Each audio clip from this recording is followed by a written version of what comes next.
Good afternoon. So pleased to be here. Thank you so much, Mary, for the gracious invitation. Thank you to the African American Association Group for extending this offer to me to spend some time talking about Black history. It was funny when I got the email about the opportunity to come out and was presented with, what are you going to talk about? And talk about Black women in science. Okay. Now, in hindsight, I should have said, well, what we could do is actually watch Black Panther and then have a discussion afterwards. Because you have Black women, African women, and science, right? And so I think that would have been a fun time, to be sure. We're going to have a fun time today, too. And so thank you again for having me out here. Title of my talk is May the Work I've Done Speak for Me. I want to start off by just introducing two ladies. The first woman on my right, your left, I guess, is Josephine Salone Yates. She was born in 1852, and she unfortunately died in 1912. She was the first African-American woman to chair a college science department that was at the Lincoln Institute in Missouri. And she may have actually been the first woman to hold a full professorship at a U.S. college. Yates was also the second president of what was then known as the National Association of Colored Women. Next to her is Mary Maynard Daly. She was born on April 16th, 1921. She died on October 28th, 2003. She is most known for being the first African-American woman to receive her PhD in chemistry. How many people are familiar with these women? So a few. Okay, good to know. Now, to be sure, these are noteworthy things, right? And generally, every Black History Month, we mention an individual and a short list of their accomplishments, and then let's keep the dream alive, or let's celebrate Black history, and then we move on. But it tells us very little about the larger context in which the possibilities were contemplated and decisions were made. I want to read that again. Short clips about Black history tell us very little about the larger context in which men and women contemplated the possibilities and made certain decisions. To that end, I want to discuss the accomplishments of these noteworthy women in the scope of the larger history of race in America. But before we do, I would like us to meditate on something very quickly, and I'm going to do my best. It's cold out there. It was 70 degrees, 2-3 days ago, and the weather has abruptly changed. Let me channel my grandmother. May the works I've done speak for me. All right. Not done. May the works I've done speak for me. When I'm resting in my grave and there's nothing to be said, may the works I've done speak for me.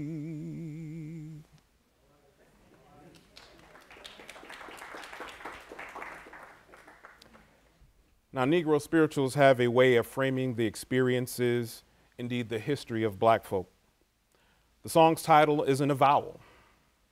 May the work I've done speak for me. Subsequent verses go, may the life I've lived speak for me. May the service I give speak for me. Why is it necessary to make such an affirmation?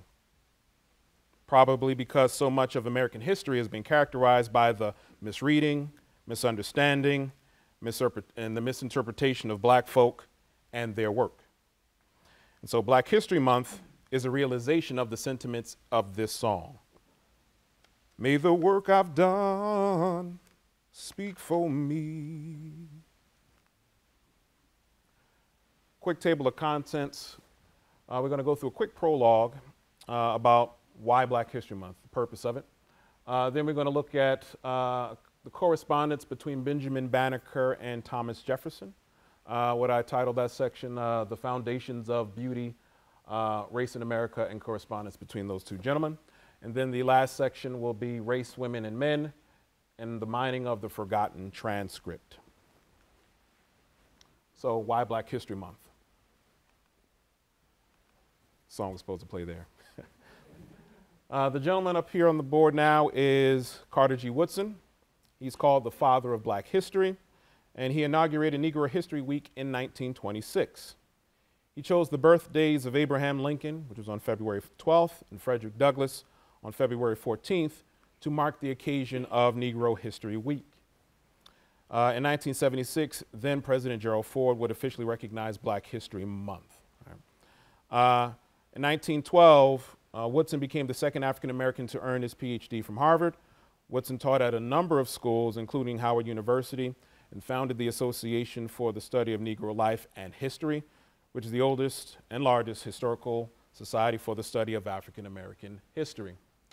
One of the things that Woodson notes in the purpose for Black History Month is to help people recognize the importance of Black history, the accomplishments and the contributions that African Americans made to American society. He says, quote, among liberal-minded white persons interested in promoting the whole truth, the celebration, as he esteemed, was also observed to invite attention to the neglected aspect of our history, of Black history. He wanted to make sure that the entire story was told. Woodson conceived Negro History Week as a special occasion, and more poignantly as an opportunity for educators to pay particular attention to the participation and contributions of African Americans in many narratives of American history, to meld the two. In a way, Woodson, through Black History Week, was telling Black Americans to stay woke. In 1927 issue of the Journal of Negro History, Woodson reevaluated his initial response to the question of why Black History Month, and he clarified his purposes. He said, there have been, therefore, no tendency to eulogize the Negro in Black History Month, nor to abuse his enemy, nor to impugn white folks. The aim of Black History Month has been to emphasize important facts and the belief that facts properly set forth will speak for themselves. Right? Facts and work. May the work I done speak for me. Now, Woodson was an educator, and he had a vested interest in what was being taught to Black students. Woodson, in his 1933 text, The Miseducation of the Negro, critically analyzed the instruction of Black children and found their experiences woefully lacking. Woodson, who had over 40 years of experience teaching students at universities in the North and South, found that conventional pedagogies reinforced stereotypes and did not account for the separate and unequal conditions of African American communities. Moreover, Woodson found that American education reinforced racial inequities. Woodson noted, quote, one cannot blame the Negro for desiring to be reminded, or not desiring to be reminded of being the sort of creature that the oppressor has represented the Negro to be. But this very attitude shows ignorance of the past and a slavish dependence upon the enemy to serve those whom he would destroy, close quote. Woodson believed that it was important to engage even in those troubling periods of American history by approaching it scientifically and giving his own story to the world. Through Negro History Week, the Association for the Study of Negro Life and Culture, and the periodical, the Journal of Negro History, Woodson believed it was imperative to change the narrative. But there is a lingering question. Woodson published A Miseducation of the Negro in 1933. What were the ideas that Woodson sought to challenge? What were the supposed truths that needed to be refuted? How did the country writ large come to the notion that African Americans made no significant contributions to society? How did most Americans come to believe in the innate inferiority of the Negro? The past is prologue. And so to that end, it is imperative that we visit the revolutionary period of American history. In order to understand our present situation and the context that shaped the lives of all peoples in the United States, we must consider the particular circumstances of the founding of the U.S., a nation founded on principles of liberty, but also a nation with vested interest in denying liberty to over 4 million people. More, Revisiting this time allows a more critical understanding of how Black people imagine themselves as a people a part of and a people apart from America. In order to do that, we will look closely at a peculiar interaction between Benjamin Banneker and Thomas Jefferson. Now, I don't know if it's possible to really appreciate the African-American history without a clear picture of the origins of the nation and its history in slavery. By the 1750s, chattel slavery was central to the economic development of England, France, Spain, the Netherlands, and their colonies. Here on the west coast of Africa, we see a picture of the Fort Elmina. This was originally settled by the Portuguese, what was then called the Gold Coast. The initial settlement there was to extract gold from Africa to send back to Europe to enrich their coffers. The picture right here is a more contemporary picture of Elmina. By the time we get to the mid-16th century, we begin to see a shift from the exporting of gold to the exporting of Black bodies. As we see the development of certain commodities like sugar, sugar that is in high demand, there is an increased need for labor. And that labor is coming from Africa. As we see in the picture here, we have, I guess what we consider the overseer, not the overseer, the master or the owner of the plantation. Of course, the various individuals here working on the plantation, the overseer here, the individuals bringing sugar cane to the mills that would be crushed, the juice from the sugar cane. Anybody here ever have sugar cane before? I should have brought some to share with you all. It's so good. They extracted the sugarcane juice, which was sent to the refinery here, which was boiled down. The sugar crystals were packed away. You could also extract rum as well as molasses. These were highly prized commodities. And it enriched Europe, significant portions of Europe, as a matter of fact. Here's a picture of Liverpool. And as we see, these are the various goods that were being unloaded from the ship, these goods that were made in the Americas. And these goods help with the urban and the industrial development of Europe. And it's because of slavery that essentially we have this interconnected system, this larger economy that develops because of the ownership of Black bodies. As we see here, slaves and gold as commodities are sent to the Americas. They produce raw goods that are sent to Europe. Those goods are manufactured and then sold back to the Americas. Here we see the growth of mercantilism in Europe. By 1750, there was an expansive economic network that connected Africa, the Americas, and Europe. Now, by the time we get to the latter part of the 18th century, we begin to see the winds of change. As men and women subjected to monarchical and aristocratic intemperance, they begin to make demands for power. They make demands for freedom. This is the age of revolutions, as Enlightenment ideals that emphasized the rights of man and allowed persons to imagine themselves as equals to their brethren. So here we have a picture, a famous picture that we're probably familiar with. There's a recent Geico commercial, George Washington crossing a highway. But there was a war for independence that began in 1776. And then here we have in France a little bit later on, but it should be noted that the ideals of the Enlightenment, the Lockean ideals of freedom and equality, the rights of man, had already taken hold in France. The French Revolution would commence in earnest in 1789. Now, out of the American Revolution, we get those famous words, "We hold these truths to be self-evident, that all men are created equal." So wrote Thomas Jefferson, the primary author of the Declaration of Independence. Indeed, this proclamation was the pretext for rebellion. And so in the aftermath of the American Revolution, in which the Americans won, Jefferson wrote a broad-based interdisciplinary assessment of the new state of Virginia, the Notes of the State of Virginia. Published in 1785, 2 years after the end of the American Revolution, the Notes on the State of Virginia are an exhaustive record of the people, geography, flora, and fauna of the state.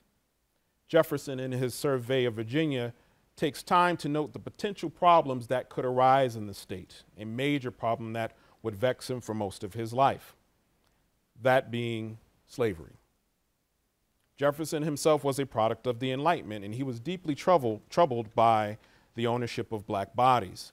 He counted among his friends Nicolas de Caritat, also known as the Marquis de Courcelles, who was a French aristocrat, and who himself was deeply concerned about the human condition and supported universal suffrage in France. But it should be noted that Jefferson was the son of a slave owner. He himself was a slave owner. And as such, he was the product of American society, holding views of Africans that reflected the popular notion of the time. Contemplating the possibility of the eventual emancipation of blacks, Jefferson considered how entrenched racial sentiments were in the United States.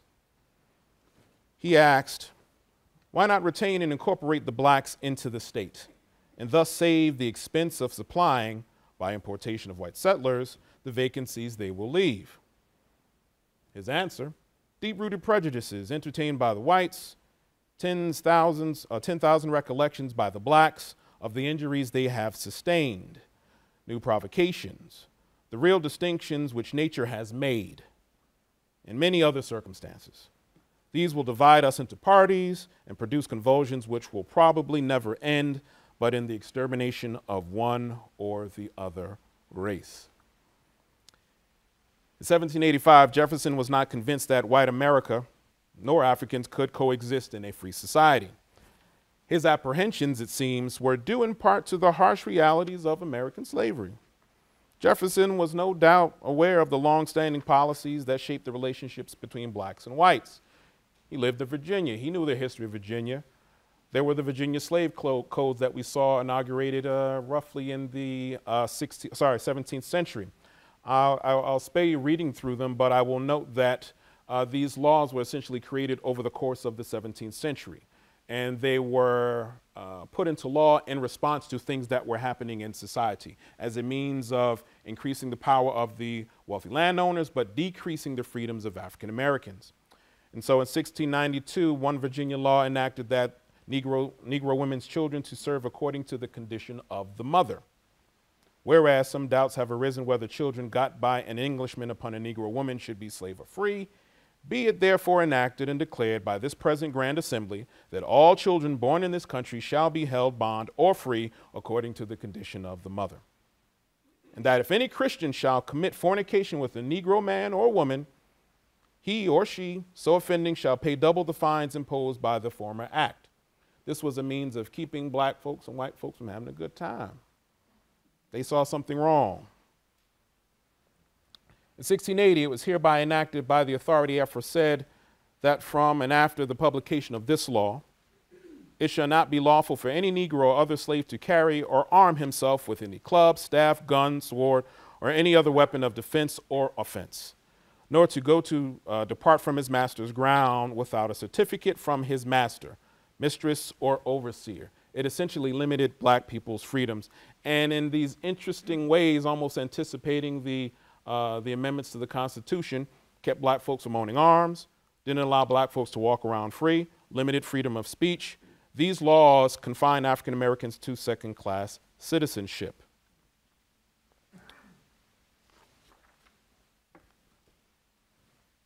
Jefferson also noted one of the reasons for racial discord, simply put, was race. But when he said it, and I'll put it up here, this line here, we may have glossed over real quick. The real distinctions which nature has made and many other circumstances will divide us into parties. This particular phrase is peculiar. The real distinctions which nature has made. He's making a certain biological argument about the innate characteristics of blacks and whites. Indeed, Jefferson speculated on these racial differences. His method of description, and we'll read it, smacks of Carl Linnaeus's taxonomy of the species, as Jefferson hypothesized on the origins of the Negro's blackness and detailed the physical differences that distinguish the Negro from whites. It was a form of ethnology or race science. I'll pause there real quick and note for you that the New York Times just put out an article about Frederick Douglass's campaign against racial science. I believe it came out yesterday. And so if you have an opportunity, I recommend that you check it out. A lot of what's in that article resonates in my presentation today. Jefferson says, The first difference which strikes us is that of color. Whether the black of the Negro resides in the reticular membrane between the skin and scarf skin, or in the scarf skin itself, whether it proceeds from the color of the blood, the color of the bile, or from that of some other secretion, the differences is fixed in nature. And it is as real as if its seat and cause were better known to us. And it is this difference of, and then he asks the question, and it is this difference of no importance. Is it not the foundation of a greater or less share of beauty in the two races? For Jefferson, the answer is a resounding yes. The difference is very important. He continues on with his taxonomic analysis of the Negro in a way that casts blacks as fit for slavery.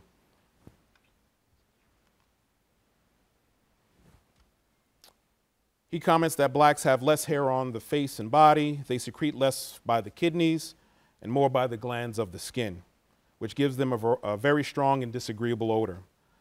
This greater degree of transpiration renders them more tolerant of heat. I always chuckle at that. And less so of cold than the whites. Now, you X out that last part of the sentence, I might actually agree because I can't stand cold weather. In any event, perhaps, too, a difference of structure in the pulmonary apparatus, which a late ingenious experimentalist has discovered to be the principal regulator of animal heat, may have disabled them from extricating in the act of inspiration so much of that fluid from the outer air, or obliged them in expiration to part with more of it. They seem to require less sleep. Close quote.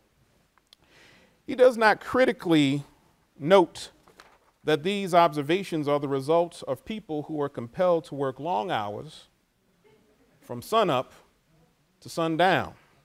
It's a circular argument. Now, it's worth pausing to note the seeming absurdity of Jefferson's assessments. Our chuckling here attests to that. But that should not obviate the fact that such accounts passed for sciences in the 18th and early 19th century. Moreover, the lines that distinguish biology, psychology, and anthropology were fluid, and as such allowed for ideas of biological determinism. So I want to skip real quick. Last quote from Jefferson's notes. Comparing them by the faculties of memory, reason, and imagination, it appears to me that in memory they are equal to whites, in reason much inferior, as I think one could scarcely be found capable of tracing and comprehending the investigations of Euclid, and that in imagination they are dull, tasteless, and anomalous. He then makes a statement that suggests while he may believe in biological determinism, environmental factors need to be considered. He says, it would be unfair to follow them to Africa for this investigation. We will consider them here in the US, on the same stage with the whites, and where the facts are not apocryphal, on which this judgment is to be formed. It will be right to make a great allowance for the differences of condition, of education, of conversation, and of the sphere in which they move. Many millions of them have been brought to and born in America. And so there's this weird thing that's going on there.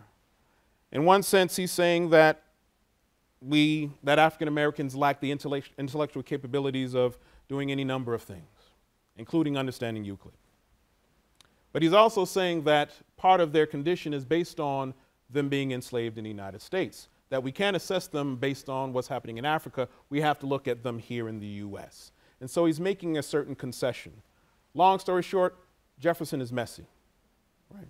And that's fine. I think in a lot of cases we all are. We have these contrasting views that in often case they run into each other. They're discordant. And Jefferson wrestles with this. In his estimation, Africans in America and his ruminations on emancipation were no doubt, sorry, let me pause real quick there. Next one. Jefferson's estimations of Africans in America and his ruminations on emancipation were no doubt considered as the delegates debated on the structure of American government at the Constitutional Convention in 1787. So in June 1788, the US Constitution was ratified.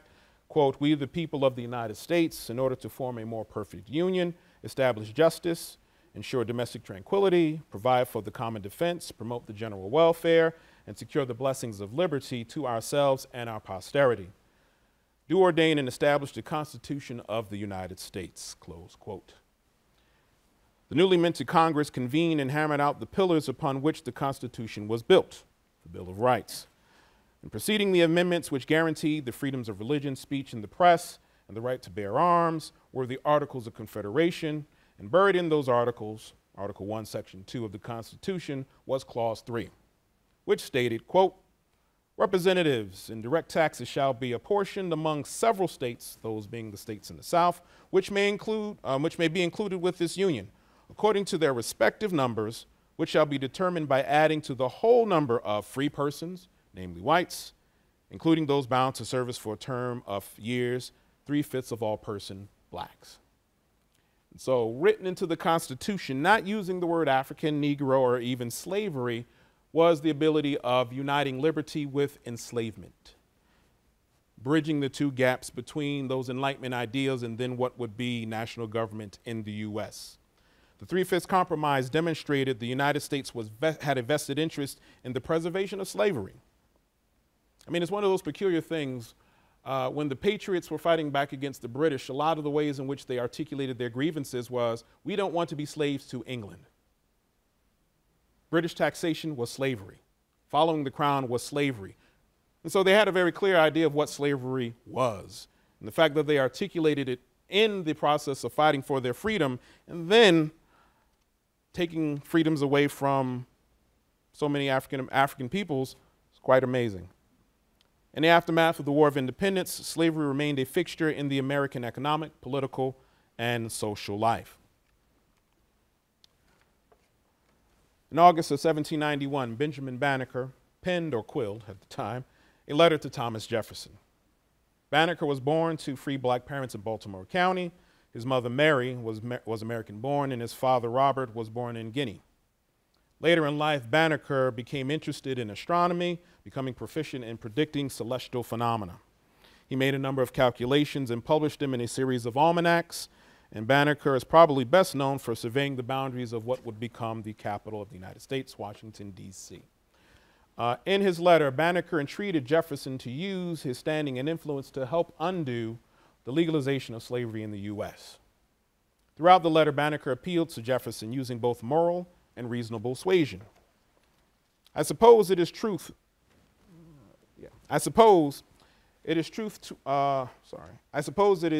too well attested to you to need proof here that we are a race of beings who have long labored under the abuse and censure of the world, that we have long been looked upon with an eye of contempt, that we have long been considered rather as brutish than human, and scarcely capable of mental endowments. Now, at this point, you should start thinking, Banneker's trying something here. This is a guy that has published a series of almanacs. He has helped essentially build the nation's capital, what would be the nation's capital. He's already going in a particular direction. So I hope I may safely admit, in consequence of that report which has reached me, that you are a man of less inflexible, that you are a man far less inflexible in sentiments of this nature, than many others, that you are measurably friendly and well-disposed towards us, and you are willing and ready to lend your aid and assistance to our relief from those distresses and numerous calamities which we are reduced. I don't know if you can see it there. There is a portion that is italicized by me. You can't really see it there, but I'll do my best to point it out. Now, and this is the italicized point. Sir, if this is founded in truth, I apprehend you will readily embrace every opportunity to eradicate that train of absurd and false ideas and opinions, which so generally prevails with respect to us, the Africans, and that your sentiments are concurrent with mine, which are that one universal Father hath given being to us all. He's channeling those Enlightenment ideals, and that he hath not made us all of one flesh, but that he hath also, without partiality, afforded us all the same sensations and endued us all with the same faculties, and that however variable we may be in society or religion, however diversified in situation or color, we are all the same family and stand in the same relation to him. And so in these interesting ways, he's channeling Enlightenment ideals. He's mentioning aspects of the Constitution, notably the variations in religion and the differences in human society, including class. He's helping Jefferson recognize the significant error of his ways. Banneker knew the Constitution and was aware of the ideals that informed the Declaration of Independence and shaped the scope of the Constitution. This was a consistent riff throughout his letter. Banneker was also aware of the resurgence of Christian zeal during the Great Awakening, and he called out those who profess obligations to Christianity to extend their power and influence to relief of every part of the human race, for whatever burden or oppression they may justly labor under. And so he wanted to make sure that Christians were even living up to their ideals. He goes on, "Sir, I freely and cheerfully acknowledge that I am of the African race." And I think that's an important thing that he does there. I cheerfully acknowledge that I am of the African race. He claims his identity. He doesn't disavow it. Even though large society may say Africans are dim-witted, they're savage, nothing great has come from Africa, he actually embraces who he is. That I am of that African race, and in that color which is natural to them of the deepest dye, the darkest of Africans. And it is under a sense of the most profound gratitude to the supreme ruler of the universe that I now confess to you that I am not under the state of tyrannical thraldom and inhuman captivity. He was a free Negro. He wasn't suffering under slavery, even though he was black. Inhumane captivity, to which many of my brethren are doomed. But that I have abundantly tasted of the fruition of those blessings, which propose that, from that free and unequal liberty with which you are favored, and which I hope you will willingly allow you have received from the immediate hand of that being, capital B-E-I-N-G, God, from whom proceedeth every good and perfect gift. He's helping Jefferson realize that Africans are equal human beings. For the sake of time, I want to skip a few of these other ones, and there's so many great things in here. I would invite you to Google Banneker's letter to Jefferson, because it's poetic in its writing, but the ways in which he convincingly pushes Jefferson to reconsider his position is well worth the read. I do want to point out one particular area. I want to make sure that this is the right one. Nope. Yes. This is towards the end of the letter. And he says, I ardently hope that your candor and generosity will plead with you in my behalf when I make known to you that it is not originally my design, but that having taken up my pen in order to direct you as a present, he essentially gives him a copy of the almanac, which I have calculated for the succeeding year. I was unexpectedly and unavoidably led thereto. As a gift to Thomas Jefferson, he gives him a copy of the almanac that he produced. That's nice and all, but there was an intent behind it. If there was any doubt about the intellectual capabilities of the Negro, this should put it to rest. The almanac should put it to rest, right? May the work I've done speak for me. May the work I've done speak for me. Now, Jefferson had a response to it. He responded. He's a gentleman. He didn't let an email go unresponded to. Jefferson says, I thank you sincerely for your letter of the 19th, instant, and for the almanac it contained. Nobody wishes more than I do to see such proofs as you exhibit, that nature has given to our black brethren talents equal to those of the other colors of men, talents equal to those of other colors of men, and that the appearance of a want of them is owing merely to the degraded condition of their existence, both in Africa and America. And I think that part here, it's highlighted there, black brethren, talents equal, black brethren. Right? This comes from the school of thought that all peoples come from Adam and Eve, from two individuals, and essentially the differences in humanity happen because of certain geographical differences. And so Thomas Jefferson lays claim to that. It's important to note that because as we see in the latter part of the 19th century, as slavery really becomes entrenched in the U.S., you have a number of thinkers and scientists who push these racial scientific ideas and promote this idea of polygenesis, meaning that Africans are not part of the human family, that they are a different breed of people, that there are many different people, and Africans are distinct from Europeans. I want to move on for the sake of time because we can sit with those letters for a while. It should be noted, unfortunately, Benjamin Banneker passes away. It's life. But in the obituary to him, the writer says, Mr. Banneker is a prominent instance to prove that a descendant of Africa is susceptible of as great mental improvement and deep knowledge into the mysteries of nature as that of any other nation. And so even in death, individuals are ascribing a great amount of meaning onto Banneker, that he is a great example of the possibilities if given a chance. So let's turn to the discussion of race, women, and men, or mining the forgotten transcript. Part of my thinking about this comes from one of my mentors, Deborah Gray White, who wrote an article about trying to find the stories of black women. And she calls it mining or looking for the forgotten transcript. Oftentimes, history is written by those who are the victors. And women, as unfortunately second-class citizens, oftentimes their sources are not readily available. You may not necessarily see them up front, and so it becomes important to think of different and new ways of getting access to the stories of women. So we're going about the process of mining the forgotten transcript. A few things to take away from that first section, particularly looking at Jefferson and Banneker. One is taking note of the works of African Americans, right? Banneker was doing his work not just for his own professional or career advancement, right? Not for just himself. He was actually keeping in mind his other brothers and sisters, those that were enslaved. And so his work wasn't just individual, but it was for the race. And so this is something that we see much throughout African American history. The individual here is W.E.B. Du Bois, Harvard-educated scholar, founding member of the NAACP, prolific propagandist on behalf of black folk.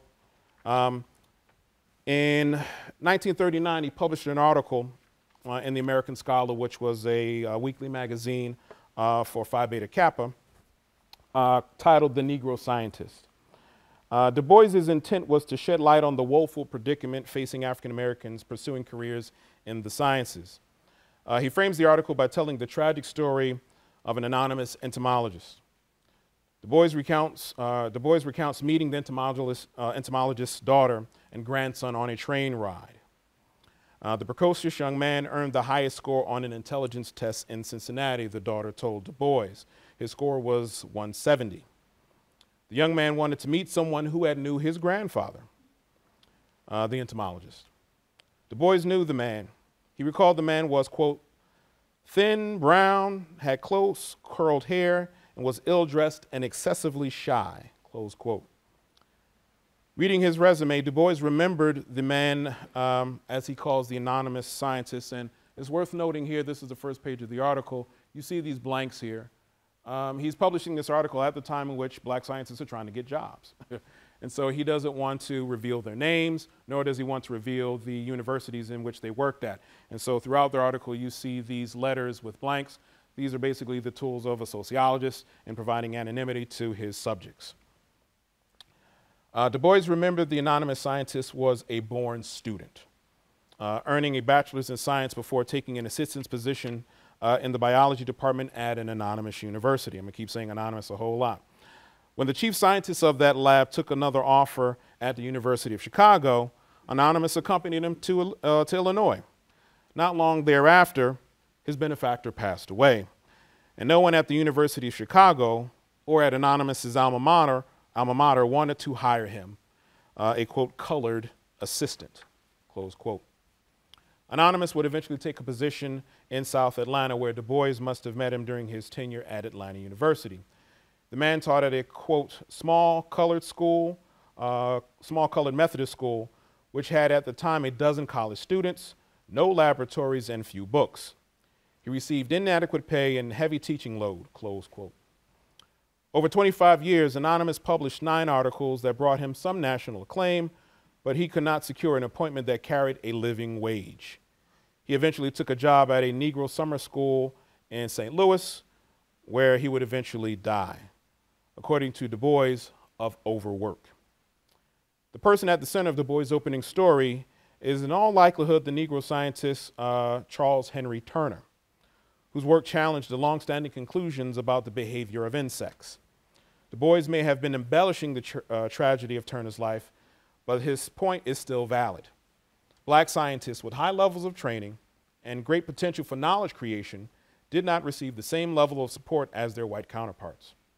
Impediments to advancement could be interpersonal or systematic. Scholars seeking research appointments could be stymied by racial, and in the case of black women, racial and gender discrimination. While there were teaching gigs at black colleges in the South, there were few teaching opportunities at schools with adequate resources to support research.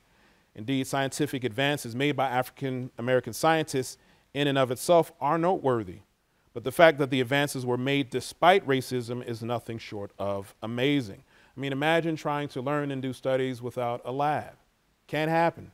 Can't happen. Which leads us to this young lady here. Josephine Salone Yates was born in 1852 to Alexander and Parenthea Reeve Salone.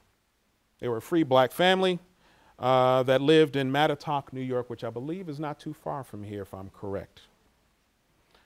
I point up the Reeve family status because Yates' grandfather, Mr. Limas Reeve, was a slave here in Suffolk County. He secured his freedom in 1813 and would eventually own a home in Mattatuck, where Alexander and Parenthea lived. Did I pronounce that correctly? I'm not from here. Mattatuck, okay. Thank you. Josephine Yates' mother, Parenthea, was a learned woman and taught her daughter how to read and write at an early age, notably using scripture from the Bible. Josephine Yates began school at the age of 6. In her research, Jeanette Brown, and I owe a great deal of, I have to give a great deal of thanks to Jeanette Brown, who wrote a book called African American Women Chemists, because I draw a lot of my lecture from her work. Jeanette Brown, in her research, found that Yates began studying physics and physiology at a very young age and displayed the ability in advanced mathematics. And so she was doing STEM before STEM was STEM. At the behest of her uncle, Yates moved to Philadelphia in order to further her education. Her uncle was the Reverend John Bunyan Reeve. That's a hell of a name. He was a pastor at the Lombard Street Central Presbyterian Church, which was one of the historical churches in Philadelphia. Reverend Reeve believed his niece's education would be properly cultivated at the Institute for Colored Youth under the mentorship of a teacher and principal, Miss Fanny Jackson Coppin. It's pictured right there. Jackson was a remarkable woman. She was born Fanny Jackson on October 15th, 1837, into slavery. Her aunt purchased her freedom when she was 12. Jackson would eventually work under George Henry Calvert, a noted writer and philosopher and chair of moral philosophy at the University of Baltimore. Such work under Mr. Calvert was an apprenticeship of sorts. In 1860, Jackson enrolled at Oberlin College, where she would graduate in 1865. In addition to her studies, Jackson taught reading and writing for free to black folk during her undergraduate studies. After graduation, she began to teach at the Institute for Colored Youths, where she would eventually become principal. It should be noted that in December of 1881, Jackson married the Reverend Levi Jenkins Coppin, a minister at the Bethel AME Church in Baltimore, Maryland. Jackson Coppin would join her husband in mission work in South Africa. She would eventually pass away at the age of 75 in 1913. But 13 years later, in 1926, the Fanny Jackson Coppin Normal School opened in Baltimore. Those in the know, today this school is called Coppin State University.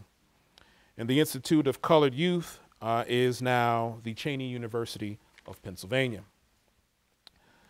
Oddly enough, Josephine Yates would only attend the Institute for 1 year, as her uncle took a teaching position at Howard University in the theology department. Yates would eventually move to Newport, Rhode Island in order to continue her education, where she stayed with her aunt, Miss Frances Gerard Yates.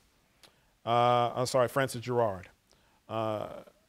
Mrs. Yates attended Rogers High School, where she excelled in all of her classes. The only African American in her school, Yates displayed keen interest in chemistry. She completed her secondary studies in 3 years and became the Rogers High School valedictorian of the class of 1877. Despite the distance from Philadelphia, Jackson Coppin continued to mentor Yates, describing the young lady as, quote, a brilliant example of what a girl may do. I think it's important to pause at that moment because Yates' upbringing was very different from most other African Americans during that time. She grew up in the North, generally in urban spaces, with free peoples, whereas most African Americans in the South during this time, this is the post-Civil War period, this is during the time of Reconstruction, and really the retrenchment against Reconstruction, what people call Southern redemption, where Southern whites tried to push back against black freedoms. And so Yates, in an interesting way, enjoyed a great amount of freedom during her childhood, which allowed her to learn, unencumbered by the exigencies of race. Yates would go on to attend and graduate from Rhode Island State Normal School with honors. And at 23, she was offered a position to teach at Lincoln Institute in Jefferson City, Missouri. In 1881, she would teach chemistry and natural sciences. And she was one of the first black teachers hired and was eventually promoted to full professorship and would be appointed head of the science department. For Yates, teaching was a calling and a vocation.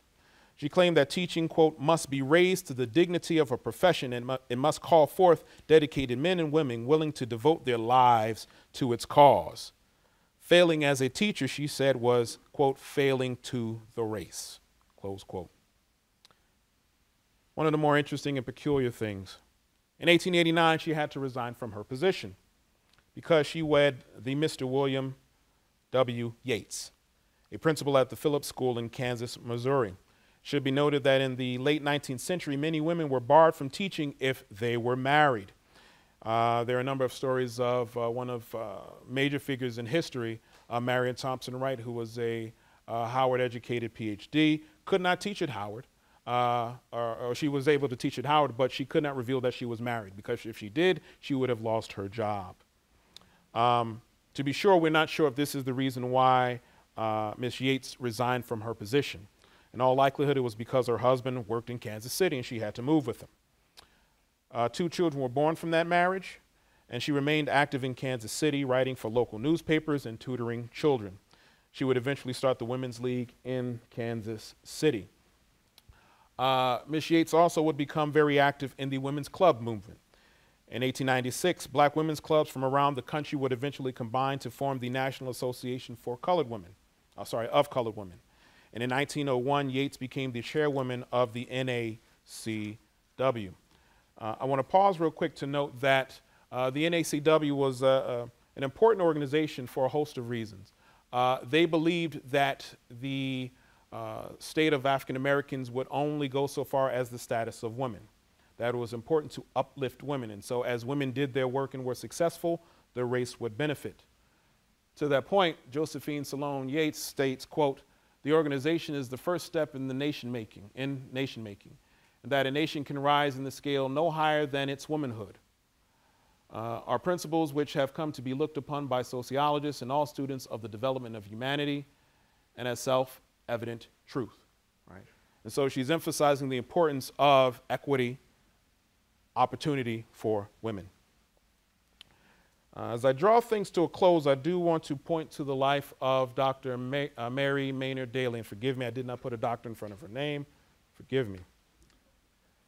Dr. Maynard was a biochemist, and she was born on April 16th, 1921 in Queens, New York. Her father was a postal worker, and her mother was a homemaker. Dr. Daly loved chemistry and that love of chemistry came from her father, who was an immigrant to the United States from the West Indies. He wanted to study at Cornell University, but because he lacked funds, he was not able to complete his studies. Nonetheless, he inculcated a love of science in his daughter. Dr. Daly would attend the Hunter College High School, which was an all-girls school, and she would eventually go on to Queens College, where she earned her Bachelor's of Science in Chemistry.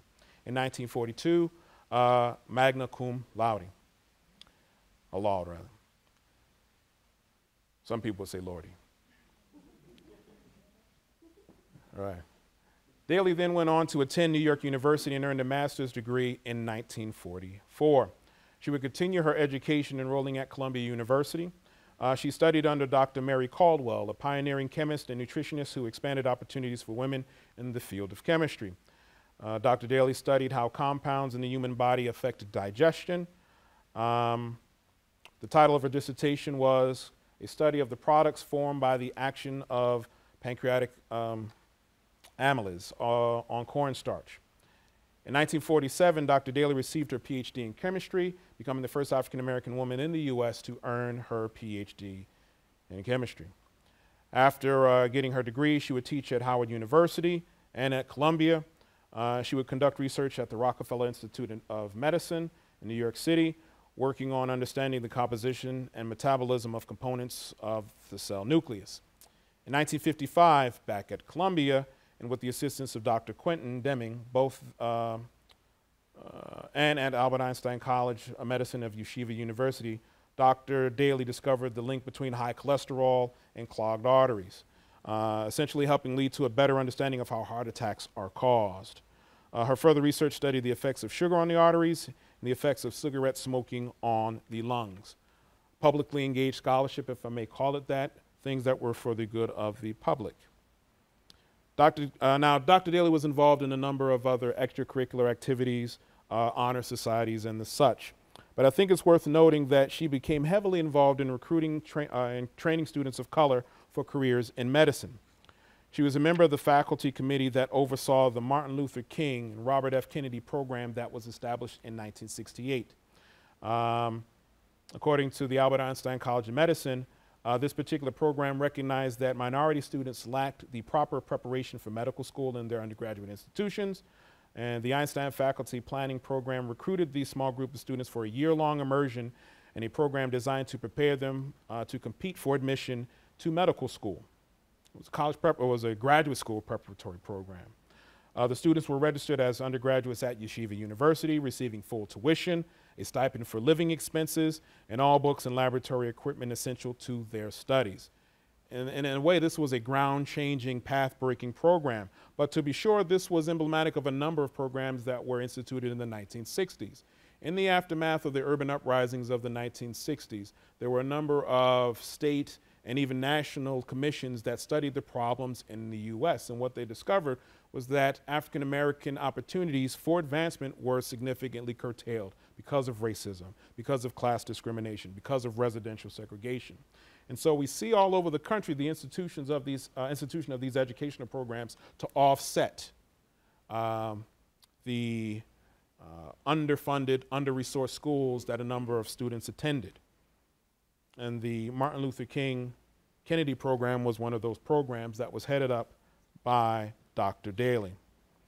This was one of many college prep programs that developed during that time. Dr. Daly would die on October 23rd, 2003. I want to draw my comments to a close by pinpointing and highlighting some texts that were very helpful and instructive to me in pulling this together. I would invite you to check them out. The first one is Sterling Stuckey's Slave Culture, an analysis of black people's folk culture through the U.S. One of the things that Stuckey notes in his study is that there's this idea that Africans lost their culture when they were brought to the United States. What Stuckey finds is that's totally not true. If anything, African customs were superimposed on Christian teachings. And so in the song that I sung, May the Work I've Done Speak for Me, some people may read that as a Christian song, and it was. But subsumed in that were certain traditional African practices, notably reverence for the elders. May the work that I've done resonate with the elders in the afterlife. And if you've seen Black Panther yet, there is one particular scene in which T'Challa is conversing with the elders. May the work that he's done as a king speak for him. And slave culture speaks to that long tradition, the idea of African or black nationalist culture beginning during the slave period. Highly recommended is Deborah Gray White's Too Heavy a Load, an analysis of African American women taking strides to affirm themselves when African American men did not, and when the American public at large did not, through their participation in women's clubs. A very interesting and in-depth study. One of the texts that I was reading in preparation for this presentation, I didn't get into too much about it, but I think it is necessary reading. Anybody here that has had IRB approval may note Medical Apartheid talks about the various ways in which American society experimented on African Americans and reasons why black folks in general may shy away from medical advice and expertise. And part of that is because there's been this tension in which they have been exploited and taken advantage of. One of the things that Harriet Washington notes is the development of gynecological sciences during slavery, and the fact that slave women were used as guinea pigs for these new devices that would eventually become mainstream devices in the American public. And so I highly recommend checking that out. And last but not least, African American Women Chemists, written by Jeanette Brown, who I believe is a chemist herself, but she wanted to create a documentary history of women that essentially preceded her and to document their struggles and everything that they went through to get to the position that they are in. So once again, thank you for your attention. Enjoy the rest of your Black History Month and get home safely.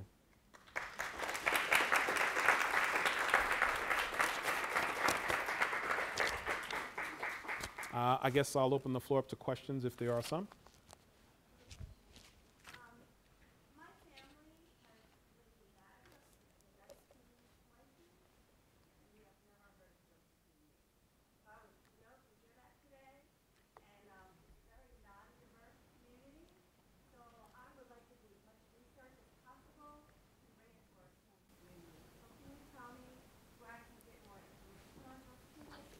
It just so happens, I can point you in the direction of Josephine Yates. I can find some things for you. I'll present those to you. But I found, I guess there's a local historical society that has looked at the history of slavery in this particular region.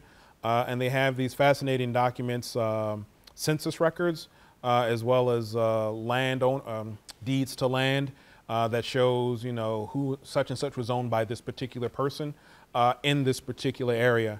I believe I downloaded it, and I'll make sure that I get it to you. I don't think there's so much of a question, but it's interesting to me how when you look at educated men, Thomas Jefferson, all slave holders, who thought, as Jefferson did, as we've heard before, we don't feel as much pain. We don't feel it when our children are being sold. We can't love like they love. And those things have just so much of that has been continuously passed down. We're not as intelligent. When if you think about it, when we were brought from Africa, not only did we have to learn your different languages, you know, we had to learn your cultures. We had to learn which way was north.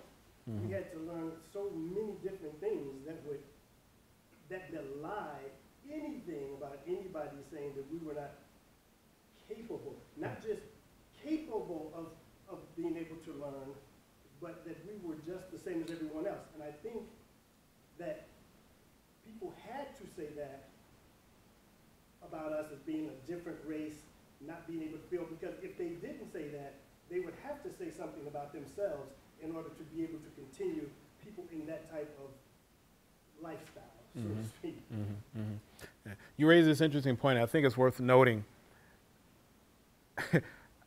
Global economy is kind of a thing that's thrown out a lot now, but we forget that there was a global economy back in the 15th, 16th century. I mean, 1492, Columbus held the ocean blue. That essentially, I mean, the Columbian Exchange is essentially what opened up the opportunities for the exchange of goods, ideas, diseases, people, DNA, and all of that, right?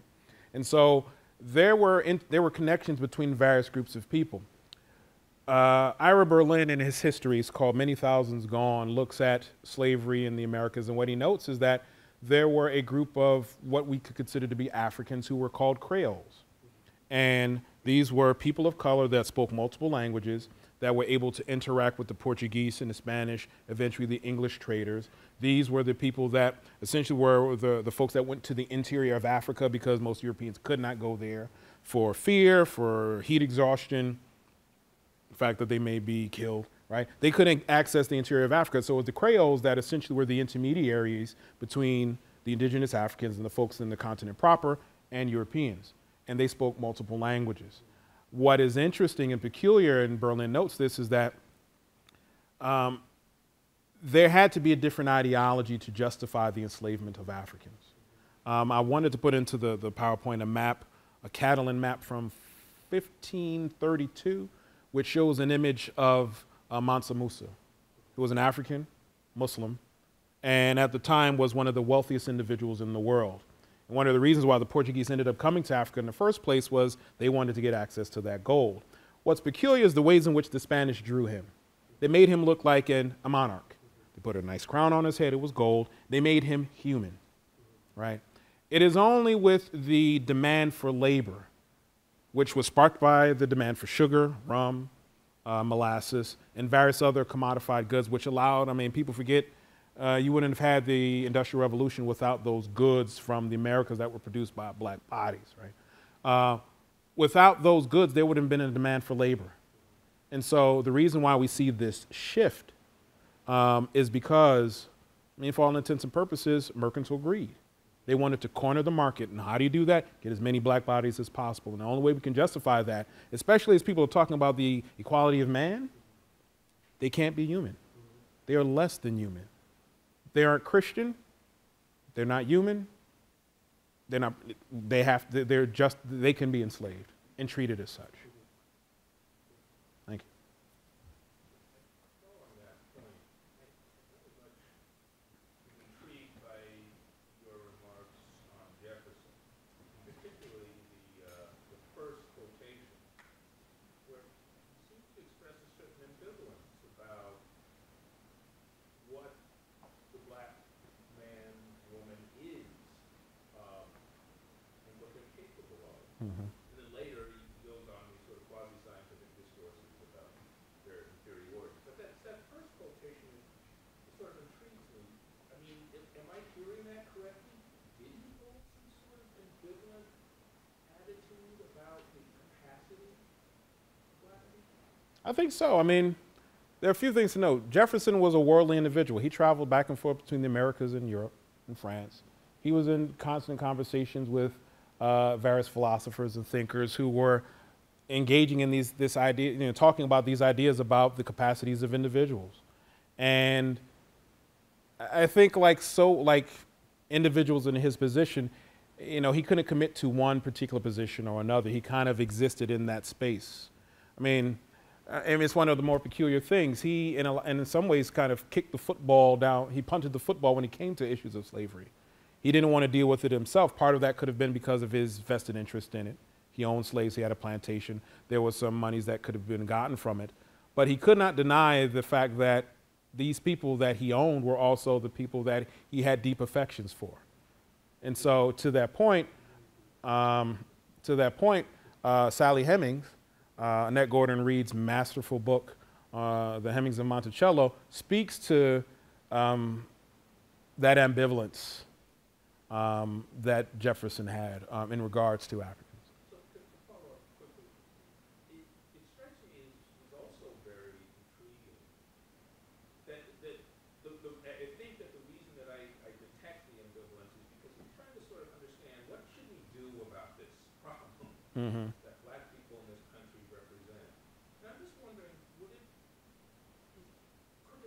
even been possible to have, say, some sort of reconciliation that would have somehow sort of worked out the problem the way we saw in much later periods after, of course, Mm-hmm. the foundation of America. But would that even have been possible to conceive of some sort of reconciliation? Mm. I think it sounded like he did think of a reconciliation, but then he answered his own question by saying, the Africans are going to remember what you did, and the only way that we're going to be able to resolve this is by one race or the other being annihilated, and since we are the master race, let's forget that other thing. We'll just keep it the way it is. Mm-hmm. Yeah. I would put on the table that Jefferson was a work in progress. And so, this was 1885? I'm sorry, 1785. And so he didn't pass away till the 1820s. He would eventually become president. I don't know if there would have been a possibility for any kind of reconciliation for a host of reasons, and here's why. One, the laws governing the status of Africans were so well entrenched in the United States that there was some significant vested interest in it. I mean, one of the reasons why the clause was placed into the Constitution regarding the status of Africans was to ensure that those southern plantation owners would still have political power, and if necessary would be able to expand slavery beyond the coasts of America and be able to carry it further out. And eventually this played out throughout the 19th century, the Compromise of 1850, and allowing for popular sovereignty for people to decide whether or not certain states would be slave or free. The Kansas-Nebraska Act, where you see this violence erupting over whether or not a state would be slave state, and this had to do with money. Money subsumed in the ideas that people held on to wholeheartedly that blacks were these inferior beings, right? I mean, it's sort of interesting that one drives the other. It's not, it seems from what you're saying, it's not that people, I mean, they may hold these views about the inferiority of black people, but what really seems to drive is the money. Follow the money and you understand then the argument. Is that true? I want to be very careful with that because one informs the other. I don't know if it's an either or proposition as much as they're kind of intertwined. I mean, because one of the things we have to keep in mind, I mean, we're talking about slave owners. What about poor whites? What was their interest in slavery, particularly in the South, where you had all of these black bodies working the land, doing all the jobs? I mean, we sometimes think of slaves as unskilled laborers, but I mean, if you think of what it takes to run a plantation, those were highly skilled workers, right? Rice is not easy to cultivate. You had blacksmiths, you had woodsmiths, you had slaves that were sometimes empowered, Africans that were empowered to leave their, to work for other plantation owners, right? To do various skilled tasks. So what does that do to the free white, the working class or poor white who cannot find a job in the South? What is his investment in this idea of blacks being less than me? And I mean, as the historical record shows, they had some kind of investment in this notion of blacks being inferior, right? Part of it comes from just I mean, we go back further enough, we think of Bacon's Rebellion, where blacks and whites were working together to hollow out some free space in Virginia. That rebellion was eventually put down. In response, you had laws put in place to keep blacks and whites from fraternizing. And subsumed in those laws were that if you're a Christian, a white man, and you have sex with a black woman, you're committing a crime and you can be fined. After a while, that just can become, you know, that practice which was, that policy that was instituted becomes common practice. And eventually people have an investment in maintaining that order.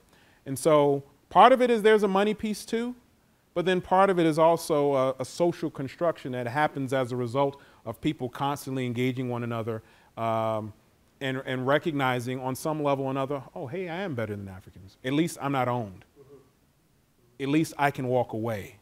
I may be poor, but you know what? I can go up north and try to hollow out something for myself. I'm not owned. And that was the key thing.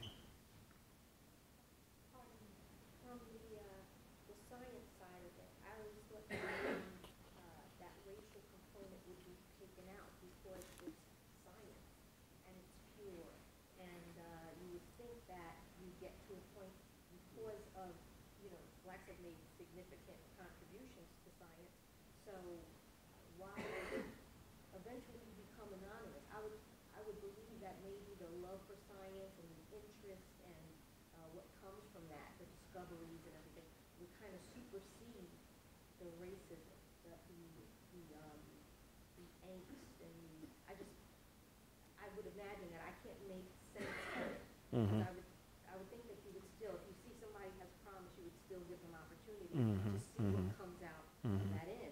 Yeah. And even after the practice, like Hidden Figures, even after you still kind of, even till today, you still kind of go, you become anonymous eventually. The contribution is there, and then you kind of go by the wayside. And I've seen so many significant don't, we kind of detach it from the African American. So Mm-hmm. I think this is so important just to kind of go through that journey Mm-hmm. and this diversity inclusion, this initiative that we have in place here that DNL's really championing. I'm so glad that we have so much leadership here as well. Mm-hmm. I think it's important. You know, there was a lot of things that I thought I knew that I found out during this lecture, so I'm pleased. Mm-hmm. Very happy. Thank you, thank you. Yeah. Ever hopeful. We all are. You have to be. You have to be. Any other questions? Just a comment that even before they started bringing slaves over, in Africa we were kings and queens. But when they started making the movies way back then, they would never put a black man on the stage as Cleopatra Mm-hmm. or a Nefertiti. Mm-hmm. Mm-hmm. That's when they went over there, they took all the nose and lips off of the pyramid statue. Mm-hmm. So even before they started bringing us over here, they just well, they saw stuff. They had already started setting the stage for what they were going to do, what was going to be done. You know, we didn't have the ship, we didn't have the money. We got to the point that when we got to Africa, they were so interested in getting us that they created aura over there that the Africans that had power, they started selling us. Mm-hmm. Mm-hmm. So it started way back. Mm-hmm. Yeah, I mean, to that point, it's one of the more fascinating things. Teaching my students, you know, we talk about slavery, and you know, I ask them, what is this? You know, what does a slave look like? And the first thing that comes to mind is a black person, right? And they never think about a Roman slave. They never think about a Greek slave. Slavery has been around since forever, right? As long as you've had powerful monarchs and kings and aristocrats who can extract labor from a powerless group and exploit them for their own ends, then you have a system of slavery. I think what's different, though, the shift that we see in the 16th century has to do with European mercantilism, right? Is this idea of acquiring more wealth, so you can fund your armies to essentially be able to have dominance in Europe. I mean, one of the things we forget is, you know, why did Columbus end up going to the Americas in the first place? He was sailing at the behest of Ferdinand and Isabella because they were looking for resources to fund their armies, but they were also looking for a way to get around Africa to hopefully be able to come on the other end so they can attack the Islamic Empire, right? He never got there, of course, right? But in discovering the Americas, it opened an opportunity, this expansive land, there might be gold here, there are these resources, oh, there are these bodies. You know, I didn't find the gold that I was looking for, but I can bring these people back to Europe and begin the process of enslavement. Of course, the Native Americans passed away from the various diseases and exposure. Those that didn't die fled to the hills and never came back. And so to substitute that, what was necessary? A new labor source. I mean, it's one of the more interesting things that Ira Berlin says in his book. He basically says that class creates race, right? That you can't have these racial distinctions unless there are certain class distinctions. And I think that's one of the important things. That essentially allows for the creation of these, the propaganda. You know, you think of the minstrel, you know, these uncivilized African Americans, and so they have to be enslaved. What happens after they're emancipated? We have to come up with another reason. And so you have another idea, another symbol of why blacks need to be controlled. And so, yeah. All right. All minds clear? Thank you.